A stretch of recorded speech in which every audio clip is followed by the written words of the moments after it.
she came in and showed me her ring, of course, and I just kind of exclaimed like, "Oh my God, he finally did it!" It was understanding that they were going to get engaged, but now it was formal. Now she had the ring. Now he had gotten down at one knee. She was showing off that ring everywhere she went. She was so excited. She just was happy. It was supposed to be a beautiful moment, the kind young women dream about. She said yes without hesitation and immediately began telling her closest friends and family about the engagement. Excited to start another chapter with the love of her life, Denita began planning her wedding. But unbeknownst to her, this wedding would never happen because of a betrayal that her now fiancé committed. Where's your emergency? I think this girl just fell down the stairs. She's at the bottom of the stairs, head busted up and blood everywhere. Okay, she responded to you at all? She's not even moving. Do you want me to get her ID out? Okay, if you can. Her name is Denita Monique Smith. Okay. Denita. Oh, she ain't moving, man. Fiancé of a murdered college student testified today. Jameer Stroud testified that he dated the victim, Denita Smith, and the suspect, Shannon Crawley, at the same time. On the morning of January 4, 2007, a 26-year-old woman who just got engaged was shot as she descended the stairs of her apartment complex by a side chick that she did not know existed. Moments later, the police would receive a harrowing 911 call. Denita. Oh, she ain't moving, man. When they arrived at 1400 East Cornwallis Road, Durham, North Carolina, they found a gruesome scene. The woman was found dead at the bottom of the staircase, lying in a pool of blood. As investigators began to piece together the events leading up to that fateful morning, the horrifying truth slowly started to unravel. What seemed like a senseless act of violence would soon reveal a dark web of lies, betrayal, and a love triangle that ended in murder. This is the very heartbreaking story of Denita Monique Smith. Denita's story takes us to Durham, North Carolina, a city known for its prestigious universities and thriving research institutions. But while it is celebrated for its academic excellence and Southern charm, it also grapples with a crime rate that is 82% higher than the national average. And it was within this city, full of promise and potential, that Denita's life was tragically cut short. The 25-year-old Denita Monique Smith was born in Charlotte, North Carolina on November 20, 1981. She grew up in a loving family that gave her all that a child would ever need. Raised by her parents, Calvin and Sharon Smith, alongside her brother and sister, she was your typical child, but not troubled. She was a happy person. Everybody loved her. She loved everybody. Denita grew up in a close-knit household where family values and education were deeply instilled. Education was a priority. It was just an understanding that you graduate high school, you go to college, and she was a very driven person. From a very young age, she had shown kindness, warmth, and unwavering positivity, which drew people to her. As she grew older, these traits only became more pronounced, shaping her into a young woman who radiated both inner strength and compassion. One of the things that attracted me to her was just, her spirit and who she was as a person. She knew how to critique you without, tearing you down. Denita attended West Charlotte High School. After graduating, she pursued her higher education at the North Carolina University in Durham, where she majored in English. Throughout her years in school, her classmates and those who knew her have witnessed how intelligent she was and how she had a clear vision of how she wanted her life to turn out. One of these types of people who you expect to succeed, to accomplish great things in her life. Her drive to excel in school did not stop her from having a healthy social life. However, she was a proud member of Alpha Kappa Alpha sorority. Her sorority sisters recalled her as someone with a sweet spirit and a generous heart, always willing to help those in need. She would build you up, and no matter what, she said, I believe in you and I love you. You're my friend. Don't ever feel like you are going through things in life alone. She's like, I'm always here and I always have your back and I always will. No matter what else happens or who's there or not there, I'm going to be there for you. But beyond everything, Denita knew her passion in life. She wanted to become a journalist. For this reason, she worked as a photojournalist for the school publication, all the while juggling her academics, which later landed her a prestigious fellowship with the New York Times. And she did not stop there. Denita was so determined to establish a career as a journalist, she enrolled in a graduate program at NC Central to earn her master's degree. She had a bright, carefully built future ahead of her. At a very young age, she was on the verge of achieving it all. But what she didn't know was that the life she'd worked so hard for would soon be shattered, and a dark twist of fate would steal her future. During her undergraduate studies, Denita was also part of the university's marching band, and there she met a man in his 20s, Jameer Stroud, a fellow band member who quickly became a significant part of her life. Very handsome. He's a very smart guy. Always made good grades in school. In a short span of time, the two began dating and quickly became known as a power couple on campus, respected, admired, and seemingly in love. Denita adored Jameer. He was handsome, intelligent, kind, responsible, and attentive. He was the dream guy that every girl asks for. Jameer was so charming that even Denita's mother, Sharon, admitted that he had good qualities of a man, despite her reservations towards him. We always told her, we love you. Because I didn't want her to get in high school, middle school, and some little boy come along and, oh, you're so beautiful. And it just, so when she heard that, it wasn't new to her. But what Denita didn't know was that her mother's reservations were not without reason. Beneath Jameer's charm and seemingly perfect exterior were hidden secrets, ones Denita would never discover, but that would ultimately cost her everything. All this time, Denita would be unaware of this hideous secret, and so their relationship continued for years, even after Jameer moved to Greensboro to become a police officer after they graduated. Despite the distance between them, Denita and Jameer kept their relationship alive. When Jameer moved to Greensboro to begin his career as a police officer, Denita remained in Durham to focus on her graduate studies. Day one, she was heavily involved. She was somebody that would stay there. I don't know, with the student newspaper, you're there till 1, 2 a.m. at night when you're putting the paper out, and she would be one of the people that was there to the bitter end helping us. Years later now, the thing that just stands out is just how sweet she was. She was just a sweet person. And it wasn't easy, but they made it work, or so Denita believed. They did the long-distance work by staying in contact, making weekend visits, making long phone calls, and whispering promises of forever filling the space between them. Denita would travel to Greensboro, or Jameer would travel to Durham. The interaction between them, it was as if they weren't separated. It was a very genuine relationship. For Denita, their future seemed... Then, in November 2006, something unexpected happened. One that would change the course of Denita's life forever. Jameer proposed. She came in and showed me her ring, of course, and I just kind of exclaimed like, oh my God, he finally did it. It was understanding that they were going to get engaged, but now it was formal. Now she had the ring. Now he had gotten down at one knee.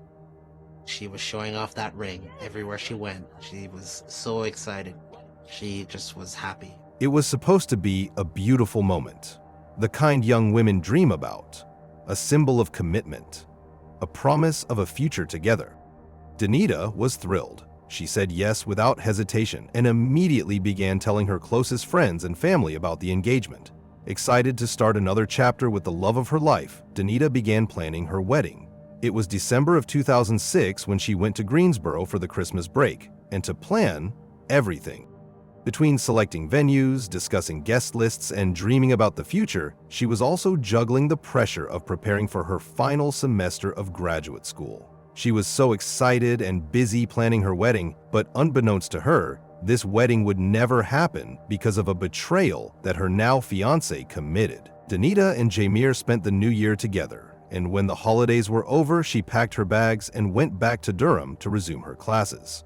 She was determined to finish strong. Her final semester was just beginning, but this would be the last time they would be seeing each other. On the morning of January 4, 2007, at around 9:19 a.m., Denita left her apartment at 1400 East Cornwallis Road, Durham, North Carolina.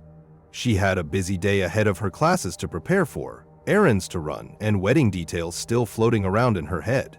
But Denita never made it past the stairwell. As Denita descended the apartment stairwell, she had no idea someone was already below, waiting in the shadows and watching her every move.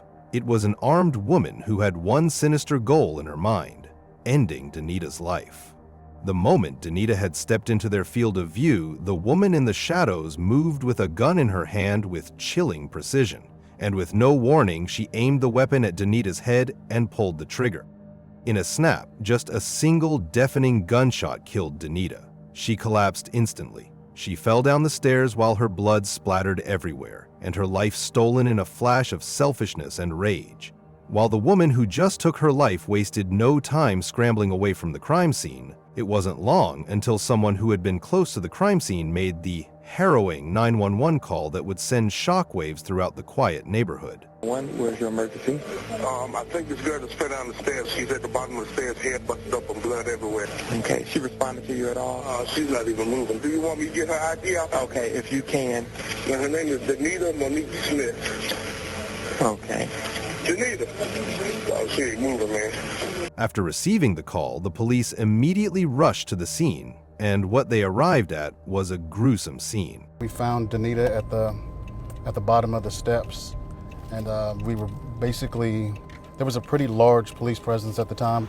They found Denita's body on the floor while her bags, shoes, and keys were strewn along the stairs. And what made it more horrifying was the blood that went everywhere. At first, the police thought that Denita had just fallen down the stairs in front of her apartment. But it wasn't long until the truth came crashing down. We weren't able to determine what the injuries were. We saw there was blood coming from her head. When the CSI unit arrived and examined the scene, they discovered a gunshot wound to the back of Denita's head. From the looks of the wound, CSI immediately determined that what killed Denita was a .38 caliber. The victim had been shot one time in the back of the head. They were able to determine that it was a .38 caliber. In an instant, what was first believed to be a tragic fall down the stairs was reclassified as a homicide case. Police were immediately haunted by the question, who could have committed such a horrifying act, and why? But soon, a single piece of witness testimony would put everything into perspective. As the investigators secured the crime scene, a witness came forward to reveal something that would give the police an idea of who's the perpetrator. The 28-year-old maintenance worker, Michael Hedgepath. As it turns out, he also made a 911 call when he heard the gunshot that morning, but more than that, this witness would be providing crucial information to the police, which would eventually lead the police to a shocking revelation. Other than hearing the gunshot, he also reported seeing a distressed woman fleeing the scene in a green Ford Explorer. He said he saw her when he heard the gunshot. Michael called the police, and when he came back to check in on the woman, she was nowhere to be found. At the time, this information seemed insignificant to the police, just another vague detail in an already complex investigation. But soon, it would reveal itself as a critical piece of the puzzle, one that would shift everything into focus. As the investigation pressed on, the police turned their focus to Denita's apartment. They began with the possibility that the person who was responsible was someone close to her, and perhaps her roommate. And to investigate this, they meticulously searched her room, hoping to find something that could point them in the right direction. But what they uncovered instead was the staggering discovery that would change everything. As they scoured Denita's apartment, they made a staggering discovery that would change everything. Among her personal belongings, the police found a pregnancy test, and the result was unmistakable. Denita was pregnant. This revelation added another layer of complexity to the investigation.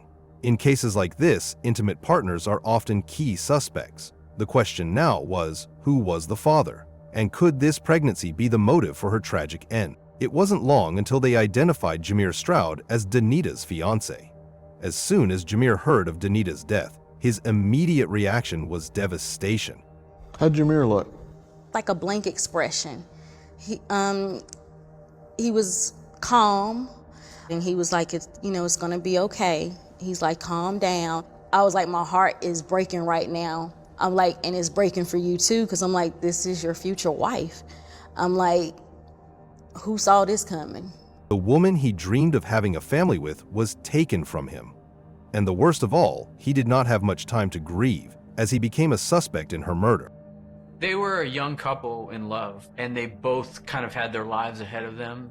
He was really shocked and upset. Soon, his interrogation followed.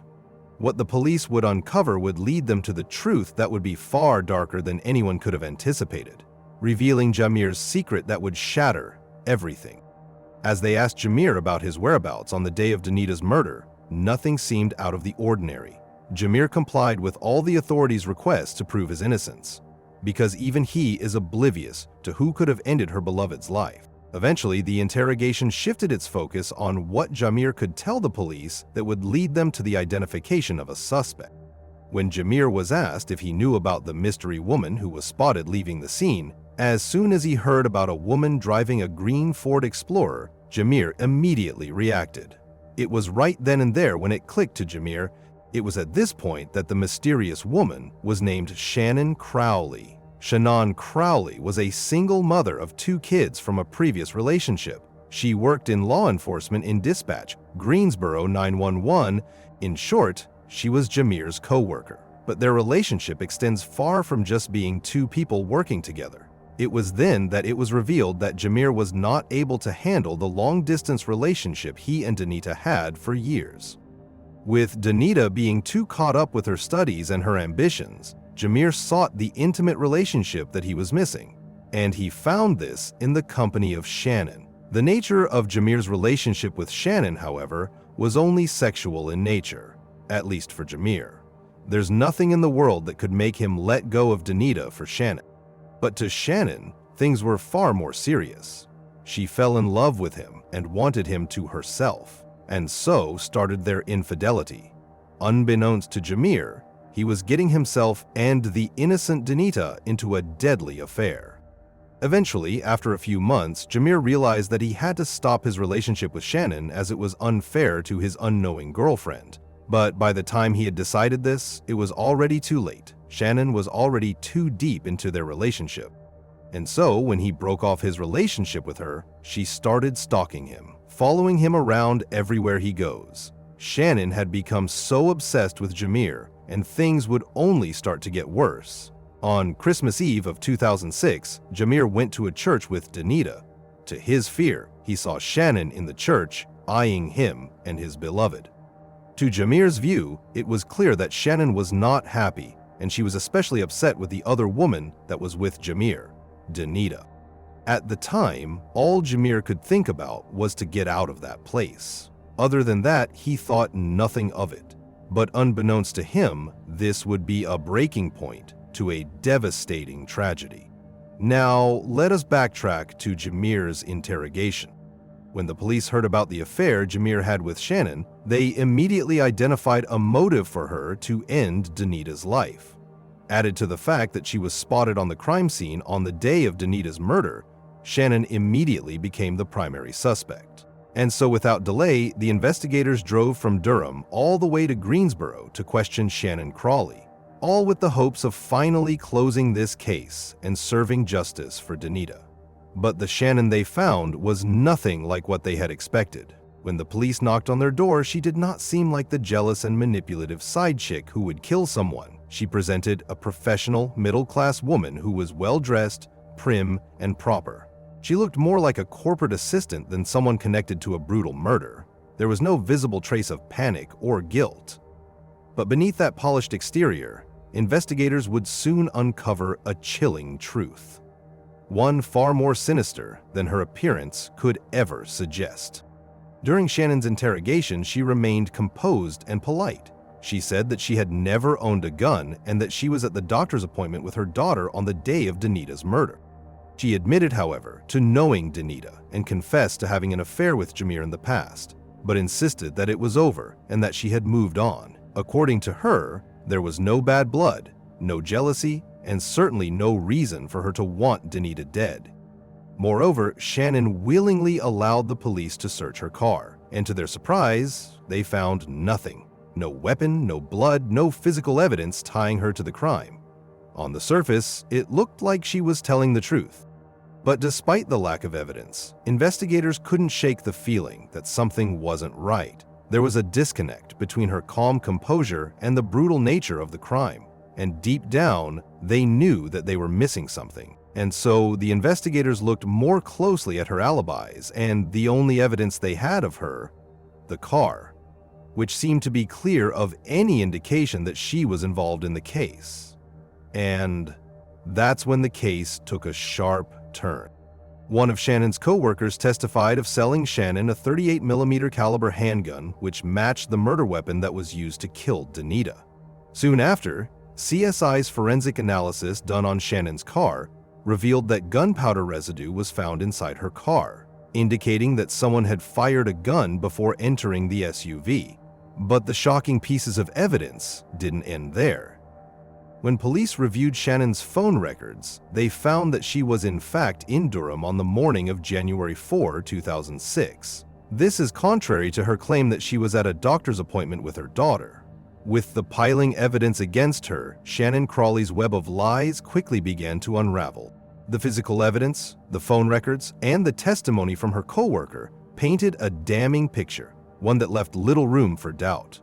The police now had enough to charge her with the murder of Denita Smith. On January 9, 2007, Shannon was arrested. Shannon's arrest immediately garnered the media's attention, leading to a wave of public shock and disbelief. But as the case moved forward, even more unsettling truths would come to light. Not long after she was arrested and detained, Shannon was released on bond after she posted bail. And this was when she came forward to the police to release her own version of what had happened. Around January 9, 2007, when she went to the police and said that it was Jameer who had been stalking her after she had broken up their relationship. Because of this, Shannon feared for her and her children's lives. This was the reason that she bought a gun from her co-worker. After all that, Shannon said that on January 4, Jameer held her at gunpoint and forced her to drive all the way to Durham. When they arrived at Durham, Jameer got out of the vehicle and went inside Denita's apartment. Moments later, Shannon heard a gunshot from inside. Soon after, Jameer rushed out of the apartment and hid in the back seat. According to Shannon, this was the reason why Jameer was not seen by the maintenance man who had spotted her near the crime scene, and the gunpowder residue was found inside her car. Shannon's statement introduced a new twist in the case, one that would force the police to reconsider everything they thought they knew about Jameer's involvement. Her detailed description of the events, particularly how Jameer had allegedly forced her at gunpoint to drive to Durham and enter Denita's apartment, raised serious questions. Could Jameer have been the one responsible for the murder all along? If Shannon's story was to be believed, then his actions seemed even more suspicious. But the question remained: why did Shannon wait until now to make this revelation? With this new perspective, the police began to scrutinize Jameer more closely. They questioned his whereabouts during the critical hours of the morning and analyzed his connection to both Denita and Shannon. Jameer, however, stuck to his story. He said that he did not have anything to do with anything and that he loved Denita too much to harm her. But with nothing to against him and no EO to validate the statements of Shannon, the police were forced to continue with the charges that were pressed on Shannon. As the case slowly moved forward, Shannon's claims of harassment by Jameer persisted.